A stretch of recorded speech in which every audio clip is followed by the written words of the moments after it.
Hi, my name's Barry Crampton. Today I'm going to show you around our Volkswagen Golf, then I'll take you for a ride in it, but first I'll tell you a little bit more about it. It's a 2-litre TDI BlueMotion Tech GTD DSG.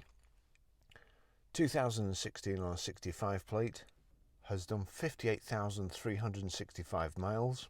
Fuel economy, urban 50.4 miles per gallon, extra urban 65.7 miles per gallon, combined is 60.1 miles per gallon.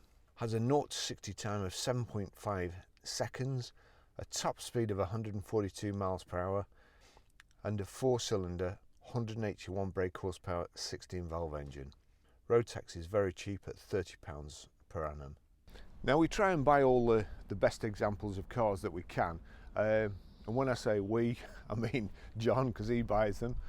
And this one is a one owner with a full service history, and it's above and beyond a full service history. It's virtually been done every 6 months. So it's one owner, beautiful car, drives fantastic, looks great, great specification too.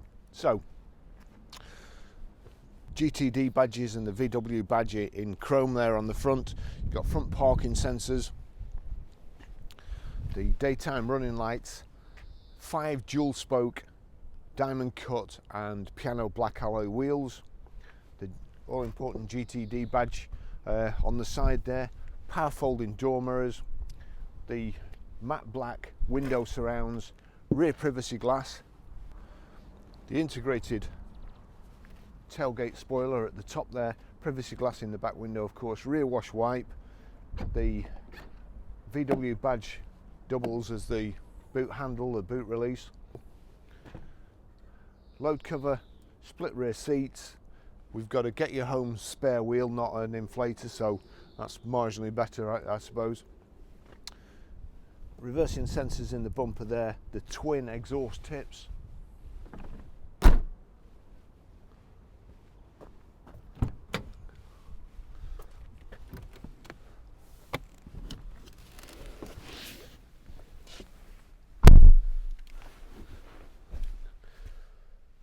plenty of headroom.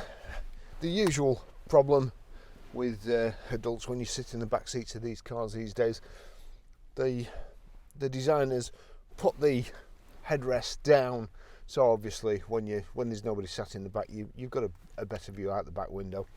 Unfortunately, when you get in the car, it sticks right in the middle of your back, so just knock the head restraints up there. Seats are really comfortable, sport seats built up. Not so much for the person who gets the middle seat, but I suppose really a 4-seater.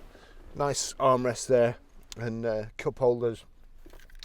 Well finished, and this reminds me of when the Golf GTIs first came out with this kind of plaid interior, the sports interior, and happy days, proper cars.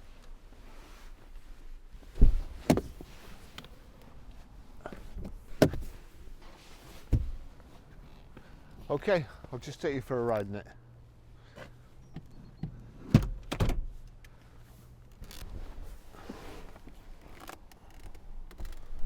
The 3-door's a bit of a stretch there. So, fantastic car, lovely car. 2 Golf keys as you would expect. As long as you've got the keys on your foot on the brake, press that button, the vehicle will start. Then you need to find somewhere to put those where they don't rattle. Great service history in this car. Let me just get it. You know, there's nothing better to see a car's service book that's been signed and dated, stamped with the stamp the right way up in the right box, and just to flip through the service book knowing that the car's been really well looked after. However, they don't do service books these days. It's a digital service history, and basically the best we can get is this. So on the 9th of the 6th 2017 at 18,818 miles, it was serviced at Inchcape Volkswagen. On the 16th of the 2nd 2018 at 28,115 miles, Inchcape Volkswagen. The 30th of the 10th 2018 at 37,370 miles, Inchcape Volkswagen. The 5th of the 8th 2019, 46,798 miles, Inchcape Volkswagen. 21st of the 1st 2020 at 50,607 miles, Inchcape Volkswagen. And the 5th of the 8th 2020 at 55,321 miles, Inchcape Volkswagen, Manchester. The car's done 58,371 miles, so tremendous service history. When I first started in the motor trade many decades ago, cars used to be serviced, well, an oil change every 3,000 miles. And if you want a car to last, that's the thing to do. Make sure you keep changing the oil. And this guy obviously has. The better you treat it and the better you run it in at the beginning, the longer it'll last and the better it'll treat you. So we've got here height and reach adjustable steering, multifunction steering wheel with the paddle shifts on the side, and into drive, or you can knock it across the sport, but I'll show you as we're going along. So it's, let me just say, it's got, there's the handbrake. You hear the handbrake going on, and as long as you've got a seatbelt on and everything, just click the accelerator and it'll go off. It's also got auto hold, hill hold, which of course you need with a car that's got an electronic parking brake. Otherwise you've not got enough feet to do everything, especially if it's a manual. Great cars, one of my favourites, and I think probably if Range Rovers hadn't been invented, then this would be an ideal car for everyday use. But it's certainly, the economy's there. Only £30 a year to road tax. Drive really nice. It's got the harder suspension, which means of course it drives great on proper roads, but you do feel a few more bumps if you live in Preston. And steering's great. I mean, when I used to sell these cars, you could get a Golf driver which looked a bit like a Golf GTI, but just had the normal engine in and was cheap to insure. So you kind of got the best of both worlds. But then they brought out the turbo diesel, and from memory, the diesel, although I could be wrong here, but I'm pretty sure the diesel was faster and a lot more economical. This is when they detuned the GTI engine, and everybody, there was a huge uproar.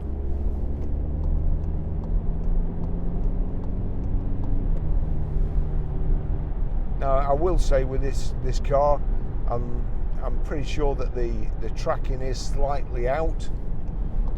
It could be tyre pressure, but its steering wheel's just off, just like 1 degree. So we need to get that sorted. I'll try and remember to point that out to the mechanics. This is just the road test before we do the pre-sales check over. And we're looking for, the main thing is we're looking for faults like that you wouldn't find on a ramp inspection. So, great driving position, nice comfortable seats. We've got the power folding door mirrors, which probably won't go in because we're going too fast. We'll just see if they do when we slow down. Might have to do it again. Yeah, I'll do it later.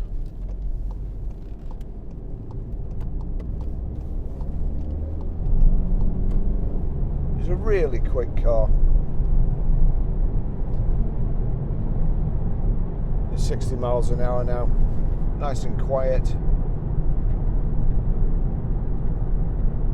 Little bit of tyre noise, which you'd expect from the low profile tyres and the harder suspension.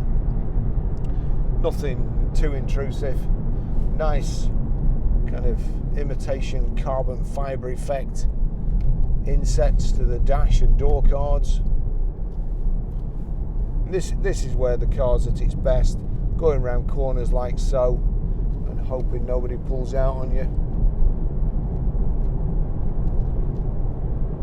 They are fun to drive. Got a paddle shift here as well, just knock down, dig into the corners and accelerate away.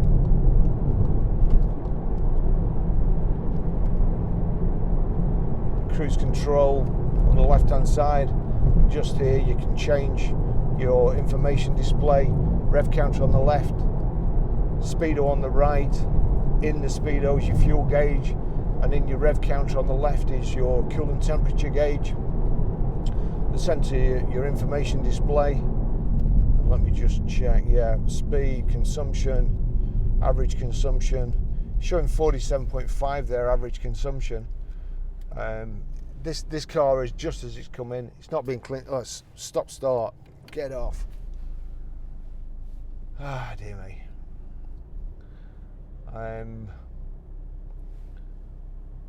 Right, hang on. There you go, power folding door mirrors. Just put them out again, hopefully.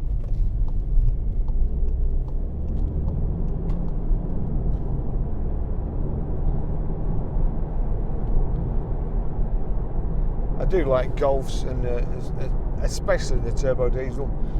My girlfriend has had one of these for many years before she changed to an Audi A1. Stopped doing the mileage. That obviously comes in handy when you've got a diesel.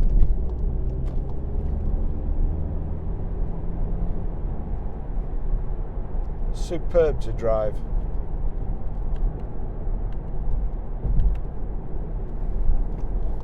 There we go, cruise.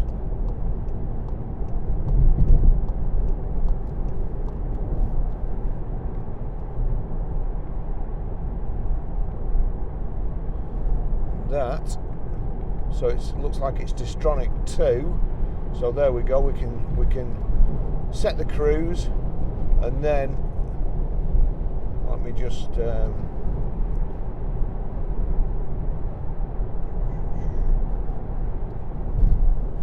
getting the sun on the switch there. I can't actually see what the switch says. So set there. That's mode. ACC deactivated. Adaptive cruise control on.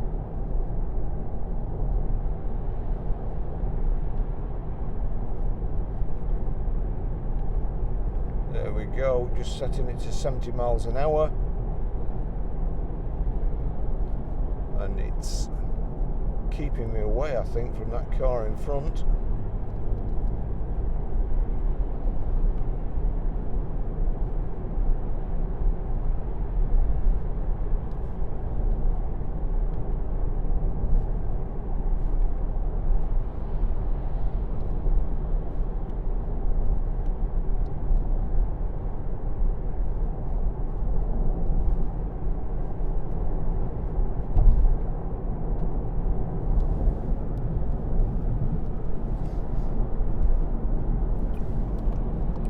Going to tuck in here.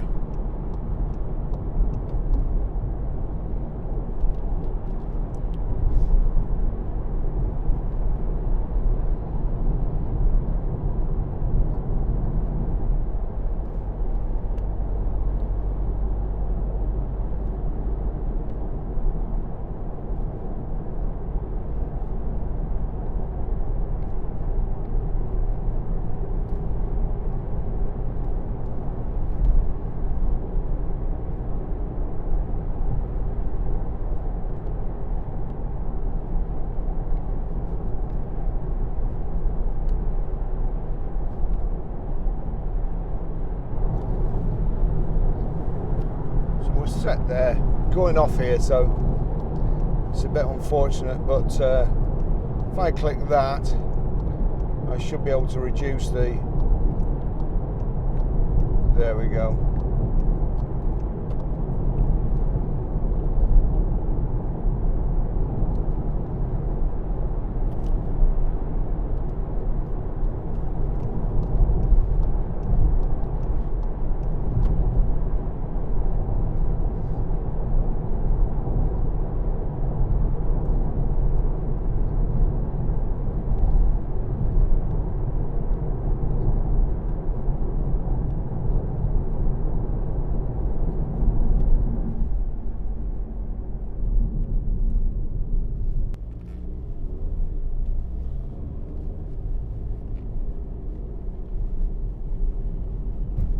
go.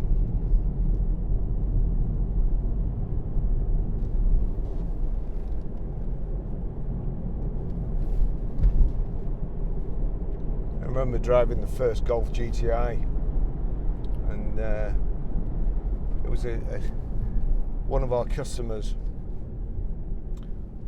never driven one before. He said to me, go out in that. He'd just got it, it'd just come out, and they were just so much better than everything else on the road at the time.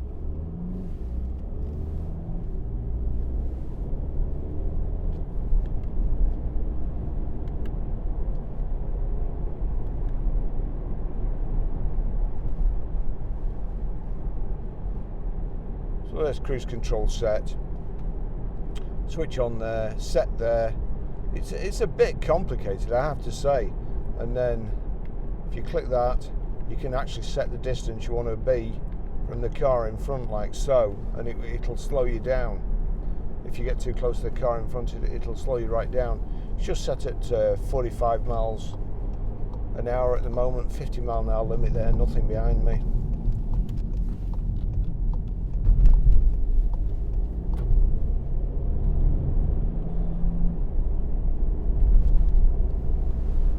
Front central armrest here.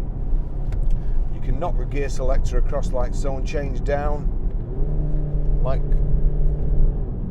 so and up, or knock it back across and change from the paddles. There we go.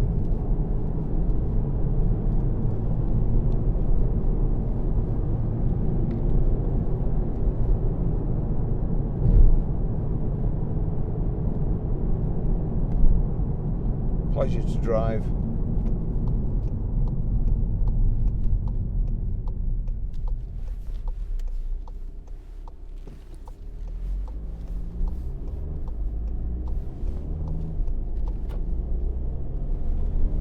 Sat nav, Bluetooth hands-free, Bluetooth audio streaming, whole host of other stuff.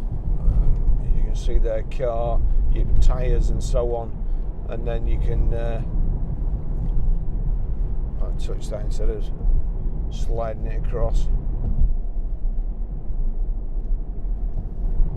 Touch screen, stupid idea in a car.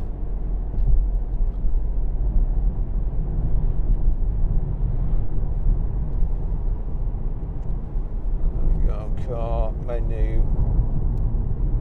That's what I meant to do, but so we're on a bumpy road, and a touch screen on a bumpy road in a car with hard suspension. It's asking for trouble. The car, can't fault the car in any way, shape or form, apart from the tracking is slightly out. As I say, it could be tyre pressures, which I'll check when I get back. Shouldn't be tyre pressures because there's a tyre pressure warning in here, but some people just reset them because they can't be doing with the aggravation of having the light on. They never think to go and put air in the tyres. Here we go. Just absolutely lovely to drive.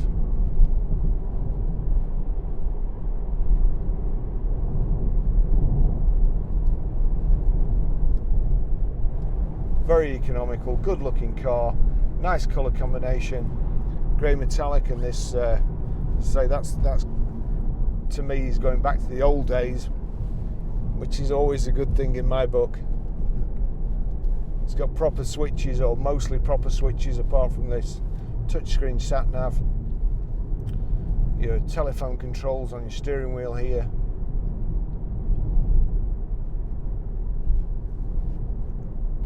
The stop, start, off switch.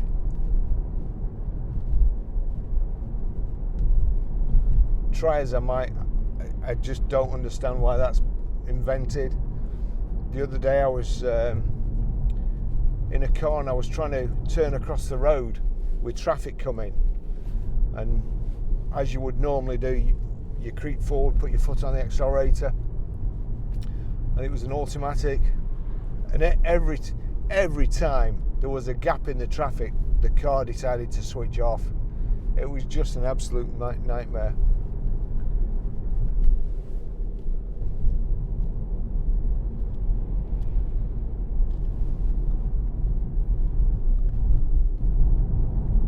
So I'll finish the test drive there.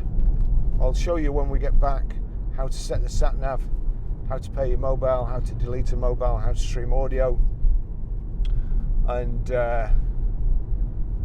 see you in the next video, which could possibly be a Audi SQ5. What else have we got? We've got some lovely cars just come in. We've got some older cars that I need to get round to doing as well, which I haven't managed to. Oh yeah, the Discovery van, the Discovery commercial, I need to do that. The Volvo, thought he was going to turn into me then.